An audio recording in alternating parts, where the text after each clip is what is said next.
Messieurs, dames, bonjour à tous, j'espère que vous allez bien. On se retrouve aujourd'hui pour une nouvelle vidéo, ça me fait plaisir de vous retrouver, je suis content, j'espère que ça se voit.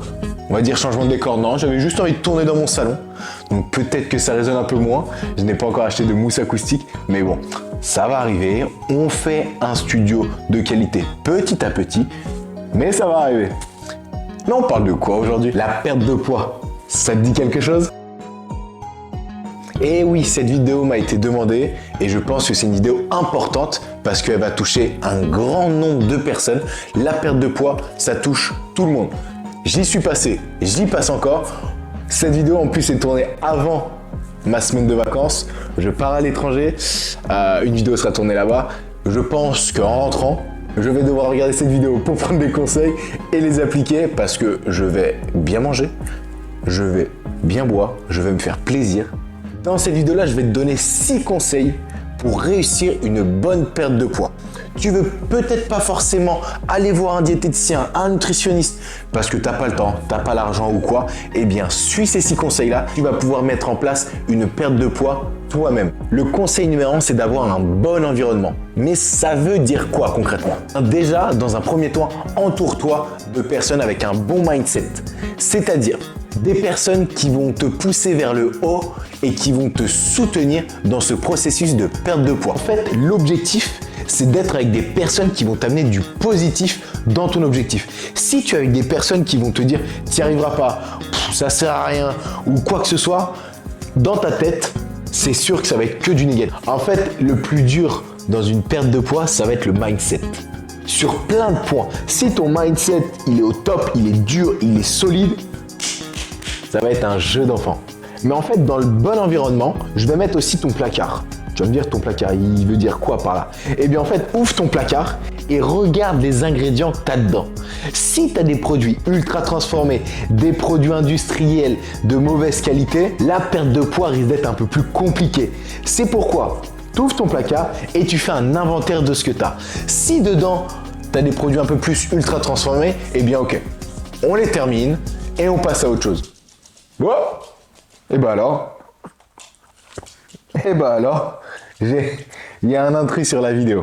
Donc c'est pourquoi essaye un maximum de consommer des produits de qualité et peu industriels, voire même fais-toi tout maison. Je pense à des compotes. Les compotes faites maison, c'est super simple et en plus tu peux le faire avec des fruits qui sont super mûrs et qui commencent à avoir une tête bizarre. Et enfin, dans le bon environnement, je mettrai le sommeil. Parce que le sommeil, et comme hydratation qu'on verra un peu plus tard, c'est une clé essentielle pour ton corps, pour le bon fonctionnement de ton métabolisme. On l'a déjà tous vu, quand on a un mauvais sommeil, quand on dort mal, quand on a une nuit agitée, eh bien le lendemain, on est fatigué, on est gronchon. C'est la même chose pour ton corps. En fait, le fait de dormir, ça va régénérer tes cellules. Ça va permettre de faire travailler ton corps, vu qu'on sait que la nuit, notre corps travaille, à basse intensité.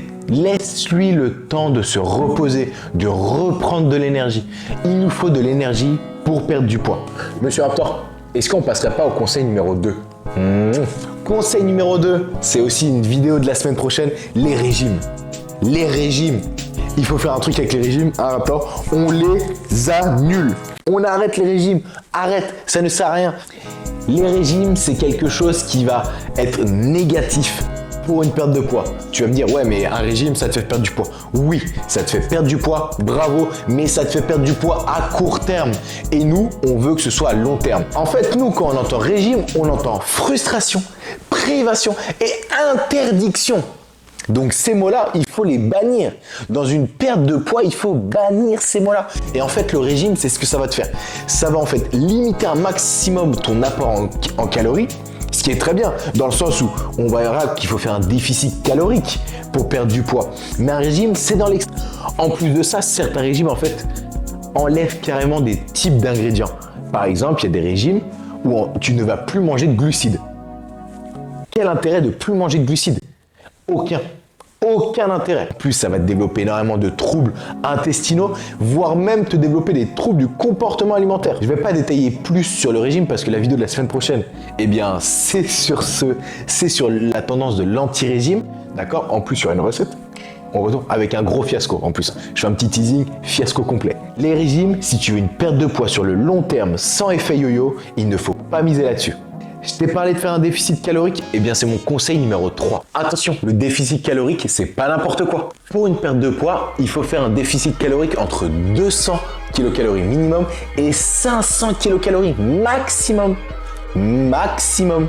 Et évidemment, cela se fait progressivement. Donc si on prend l'exemple d'une personne qui a une dépense énergétique journalière de 3000 calories, de 3000 kilocalories, donc durant les 3 premières semaines, voire le premier mois, il va faire en fait un déficit calorique de 200 kilocalories. Pour y aller progressivement, c'est vraiment important. On veut perdre du poids progressivement. Parce que si tu fais directement un déficit de 500, eh bien ton corps va se dire « Ok, très bien, tu m'apportes plus à manger. » Mais ça va être fait comme le régime, tu vas perdre énormément et rapidement, mais par contre lorsque tu vas vouloir reprendre une alimentation saine, eh bien tu vas reprendre directement tout le poids que tu as perdu, voire même une compensation. Surtout faire un déficit important d'un coup, ça amène quoi? Ça amène de la frustration parce qu'on va réduire énormément ton apport alimentaire, de la privation et de l'interdiction. Et nous, on ne veut pas ça. Non, non, non. On dirait, je fais ça à un enfant qui se fait engueuler. Non, non, non. Qu'on fasse une prise ou une perte de masse, on va bouger les féculents. On ne bouge pas les protéines ni les lipides parce que ce sont des éléments essentiels. Alors que les glucides, oui, comme j'ai dit précédemment, c'est des éléments essentiels, mais c'est là-dessus qu'on va jouer pour prendre ou perdre du poids. Et enfin, un conseil encore dans ce déficit-là, on privilégiait les produits de qualité. De qualité. Du bio, du circuit court, chez le primeur, de saison, d'accord? Tout ça pour optimiser l'apport en nutriments. Déficit calorique, c'est fait. Maintenant, conseil numéro 4. Écoute ton corps et fais-toi plaisir. Et oui, parce que ça, je pense que c'est là le conseil le plus important et le conseil primordial dans une alimentation, le se faire plaisir. Si tu manges et qu'en fait manger, bah c'est juste en fait pour te nourrir sans prendre de plaisir, c'est là où il y a une routine qui va se faire, où tes repas vont être fades. Donc là-dessus, fais-toi en fait des aliments qui vont te faire kiffer, mets de la couleur dans tes assiettes, amuse-toi à faire tout et n'importe quoi. En fait, surtout, consomme tous les aliments. Ne fais la guerre à aucun aliment. Sache que aucun aliment est mauvais pour la santé. Il suffit juste de bien le consommer et avec une bonne quantité. Tous les aliments en excès sont néfastes pour la santé. Et pour ce qui est de écoute ton corps, et bien surtout c'est écoute ta faim. Déjà, il faut apprendre à connaître sa faim. Une vidéo vraiment détaillée et spéciale là-dessus va être faite dans 2 semaines. Elle va sortir après la tendance anti-régime, il me semble. Ouais, j'ai déjà mon programme en tête.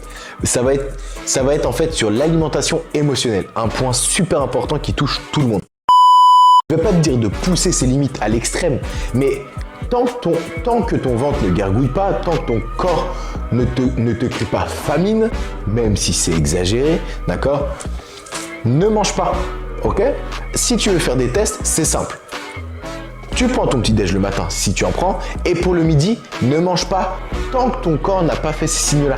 Tant que tu commences pas à avoir une petite baisse d'énergie et que ton ventre ne crie pas famine, ne gargouille pas et que tu n'as pas de crampe d'estomac. Si ces signaux-là n'arrivent pas, c'est que ce n'est pas de la faim physiologique. Je vais te prendre mon exemple. Parfois, quand je m'ennuie, parfois je fais des activités, je m'ennuie et j'ai faim. Parfois, j'avoue, je craque. Il faudrait pas, c'est pas bien.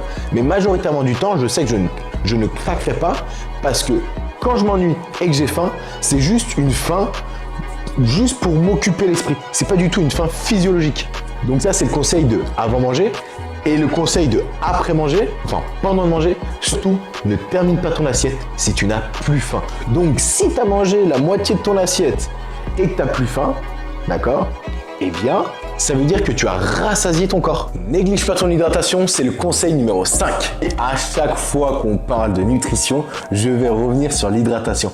Parce que l'hydratation et le sommeil, ce sont 2 cheat codes pour une bonne alimentation et un bon fonctionnement du métabolisme. L'hydratation, ça va permettre d'améliorer ta digestion, mais aussi ça va bien hydrater tes cellules. Donc en fait, ça veut dire que tes cellules sont bien hydratées, elles vont bien se renouveler, donc ton métabolisme avec des nouvelles cellules va encore mieux fonctionner.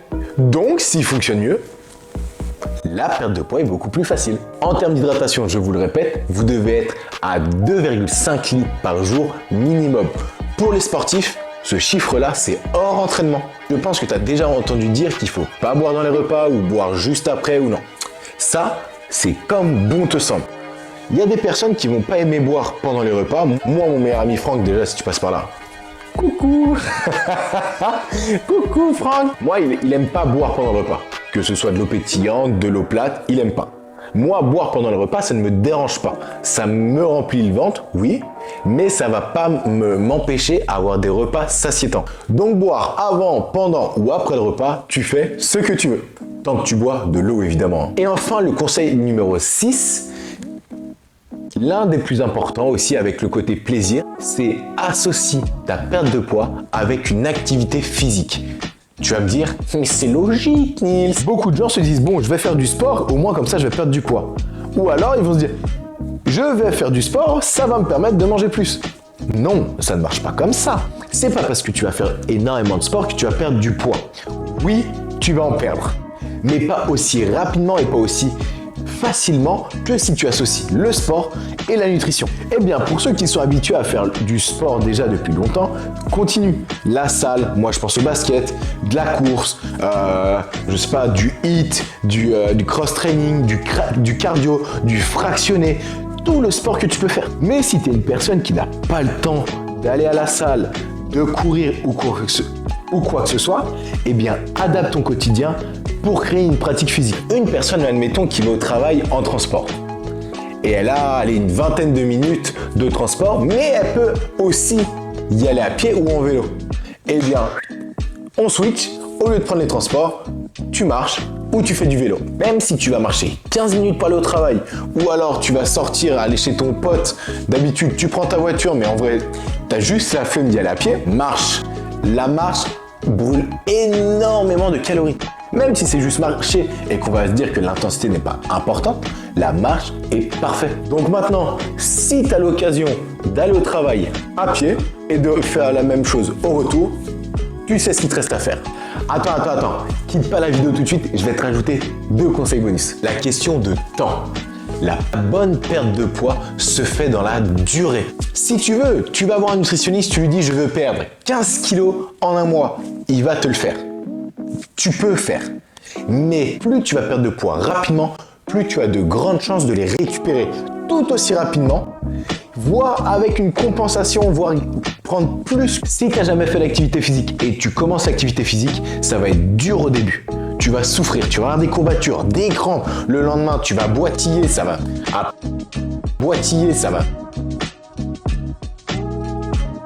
plus pouvoir marcher, mais laisse-toi le temps. D'accord? Accepte de passer par ces moments-là pour après avoir un résultat de qualité. La perte de poids, c'est pareil. Il y a un moment, ça va descendre très vite parce que c'est comme ça, au bout d'un moment, le métabolisme, il se dit « Ok, boum, dès le début, je perds, j'ai compris. » Mais il y a certaines personnes où il y a des moments où elles vont stagner. C'est totalement normal. Et dans ces moments-là, il ne faut absolument pas te décourager. Une fois que tu passes ce cap-là, rien ne pourra t'arrêter. Crois-moi. Comme j'aime bien dire à chaque fois, la vie, c'est pas un kiwi. C'est pas facile, c'est pas le monde des bisounours. Que ce soit dans le monde du travail, dans le monde perso, pour tout objectif dans la vie, c'est pas facile. Donc maintenant que tu as tous les conseils pour faire une perte de poids de qualité, tu peux mettre tout ça en place. Si jamais tu as besoin de d'autres conseils ou que tu as des questions, n'hésite pas à m'envoyer un message sur mon Instagram directement ou en dessous de la vidéo, je me ferai un plaisir de répondre à toutes tes questions. Si cette vidéo t'a plu, n'hésite pas à me le faire savoir en mettant un petit like, en lâchant un petit commentaire et en partageant parce que je pense que beaucoup de personnes ont besoin de ces conseils-là. Donc si tu as un entourage qui dit « Bon, je vais commencer peut-être à perdre du poids », tu lui envoies ma vidéo et tu lui dis écoute ces conseils. N'hésite pas à t'abonner, ça me fait extrêmement plaisir. Ça montre que j'arrive à toucher un maximum de personnes, à sensibiliser des personnes. Et moi, c'est mon objectif. Sur ce, les amis, plus d'amour et de bisous. Et on se retrouve la semaine prochaine. Ciao!